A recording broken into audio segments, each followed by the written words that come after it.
Hello friend, আমি একটা নতুন ভিডিও নিয়ে এসেছি। এই ভিডিওতে আমরা একটা সেলিব্রেশন করেছি, আর এটা সম্ভব হয়েছে শুধুমাত্র ফ্রেন্ডস তোমাদের ভালোবাসার জন্য।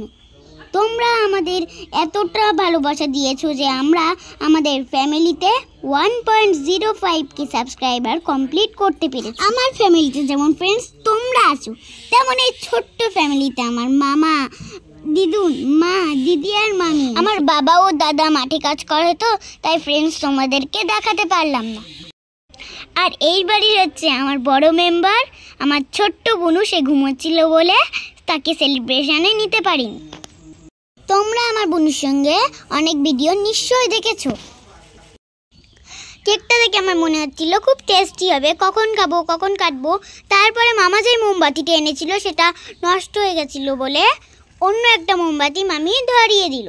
মোমবাতিটা ধরানো নিয়ে আমাদের অনেকটা সময় কেটে গেল। মোমবাতিটা আমি এত জোরে ফু দিলাম, তাও মোমবাতিটা নিভছিলই না। তারপর আমি অনেক কষ্ট করে নিভালাম, তারপরে আমি কেক কাটলাম। মামিও আমাকে কেক খাইয়ে দিল, আমিও খাইয়ে দিলাম, দিদিও আমাকে খাইয়ে দিল কেক। তারপর দুনকে, মাকে, দিদিকে, আমি সবাইকে এক এক কেক খাইয়ে দিলাম। কেকটা খেয়ে আমার খুব নাচতে ইচ্ছা করলো, তাই আমি একটু নেচে নিলাম। তার সঙ্গে সঙ্গে আমার মামি আর আমার দিদাও নেচে নিল। দিদার সে কি নাচ! ফ্রেন্ডস, তোমাদের সঙ্গে দেখা হবে আমার পরের ভিডিওতে।